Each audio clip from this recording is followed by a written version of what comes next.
Hello and welcome back to Always in Escrow with Serena Appel and Colby Burchin. Today's guest is Karina Granin, owner of City Blossoms, a luxury floral studio based here in New York City with nationwide delivery. Karina joined the business nearly 20 years ago after her mother founded the company over 3 decades ago. Known for their clean architectural approach to design, City Blossoms handles everything from high-end deliveries to Netflix premieres, corporate workshops, and private installations. Karina, we're excited to have you here. Thank you. Excited to be here. Thank you so much. Karina, I've been following your Instagram page. I don't even know how to explain to people how beautiful it is and what you've been doing. So I'm very excited that you're on the Thank show. you. Thank you. Thank you. Okay, so let's get into it. Your mother founded City Blossoms over 30 years ago. What's the greatest lesson she passed down to you about the business and the creativity? We came to this country from the former Soviet Union with literally nothing. My mom was always, besides being a very talented designer, she was a risk taker. Borrowed a lot of money and started this company. Very minimal English, very limited knowledge of how to run a business in the United States or how to run a business at all. And she just became successful. My mother has background in floral design and interior design and architecture. So it's kind of fusing all those things together. And our designs are very clean, very structured. She was a competitor, a floral design competitor back in the day. And so there was, obviously it's an art form, but there's a structure and there's a formula. I have some designs here in the back, in fact, that kind of reflect this. And so we have stayed consistent with this kind of look, obviously still taking on trends because they change, but that is our foundation. Her style is our foundation. She had this personality that just drew people in. Everyone just poured their souls out. Everyone became her best friend. And I think she treated each client like this, and people just stayed extremely loyal to her. And I think seeing this is not something you can learn in college or business school. And so this is the greatest lesson I think that she passed on to me, is just this kind of personal touch, personal attention. We're a small business, so we treasure every client, and it's relationships, essentially. Yeah. Sounds very similar to real estate too, Colbs. It's all about the relationships. Incredible. So you've been a part of the company for nearly 20 years. How have you seen the floral industry evolve, and what keeps you inspired to stay ahead of it? Yeah. Definitely not just floral industry. Everything is evolving with rapid speed, obviously, with technology. Businesses are shifting from, storefront, brick and mortar stores to everything is going online. There's been a lot of companies coming about, like 1-800-Flowers, national delivery.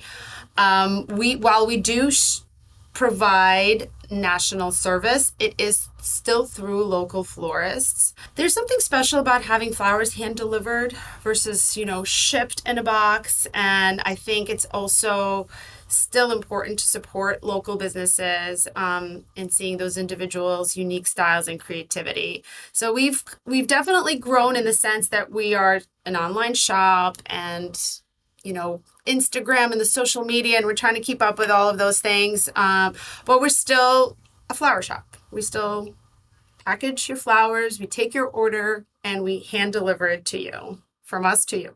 Beautiful. So you've created arrangements for Netflix premieres, corporate events, and private clients. What's one project that challenged you creatively and left a lasting impact? We were doing the flowers for the premieres of both Maria and Emilia Perez, both Netflix films. So we work with Netflix through a production company, a Brilliant Consulting, and they're amazing, based in LA. And both of these projects were extremely tight on time and very challenging. With Maria, we had to recreate the scene with 1,000 pink roses in the ballroom of Cipriani. It's a scene where Onassis tries to woo Maria Callas.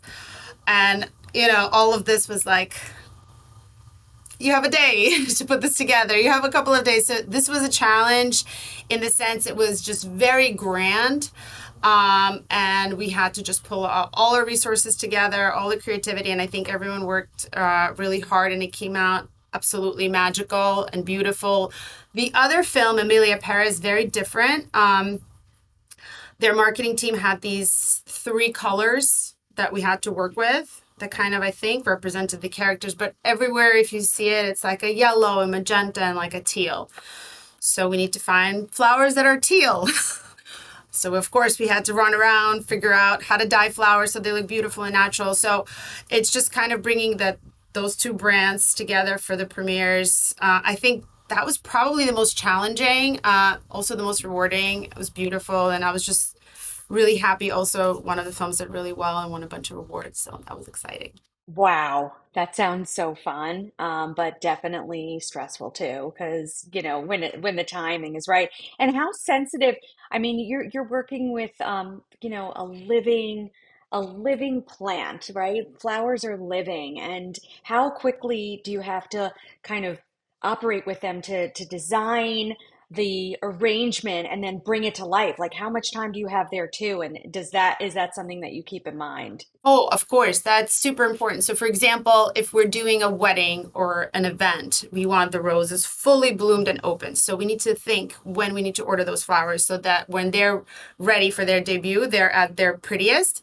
It's kind of the opposite with retail. When people order flowers, you want them to be the freshest. So, they might be a little bit tighter when people get them. They're not at their best, but you just have to be patient. So it's managing these timelines depending on what we're doing. We also do a lot of weekly flowers, to offices. So those also have to last a week. So we have to select specific flowers that will do that. They have to arrive at a specific time. They have to be cleaned in a specific way and stored in different temperatures as well. It's hard. It's like you're working with something super perishable. And it's our job to make sure that it lives the longest.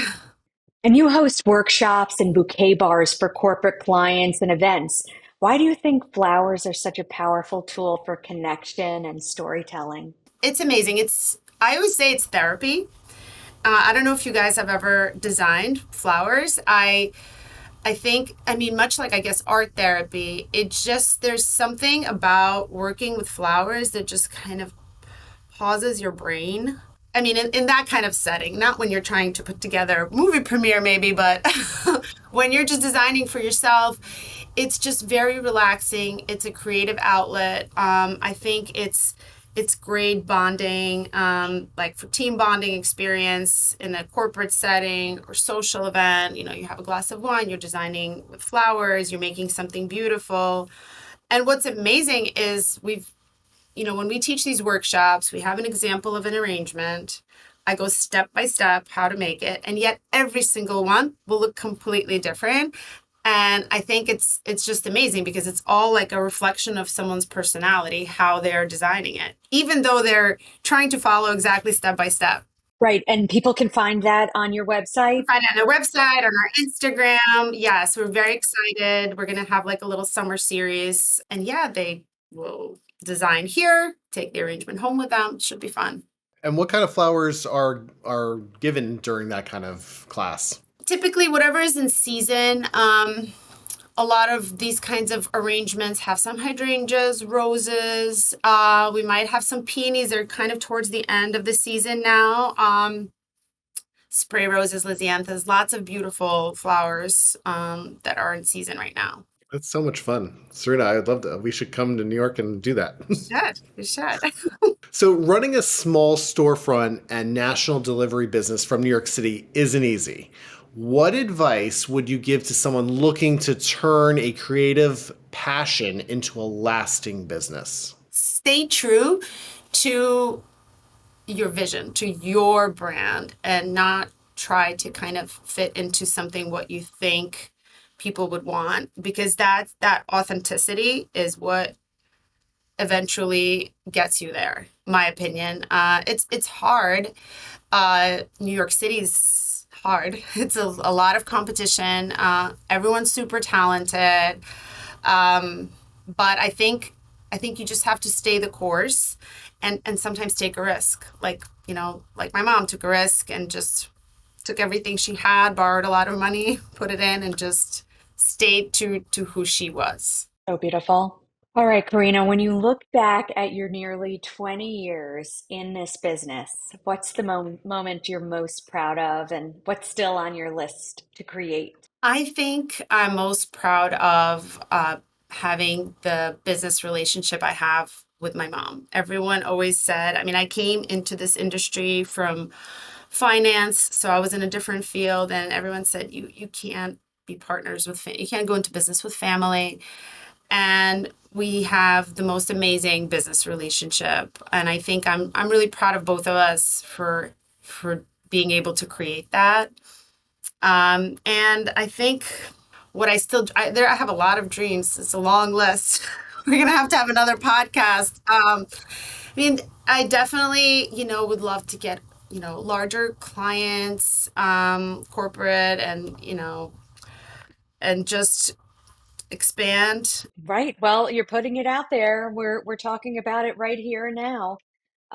Okay, so where can people find you? You have a retail shop. It's down on Trinity Place. Tell us about that. Where can people find you? And then, of course, on social media too. So tell us all. So we're downtown in Fidei at 62 Trinity Place. Very easy to get to if you're in New York City. We have like 5 different subway stops here.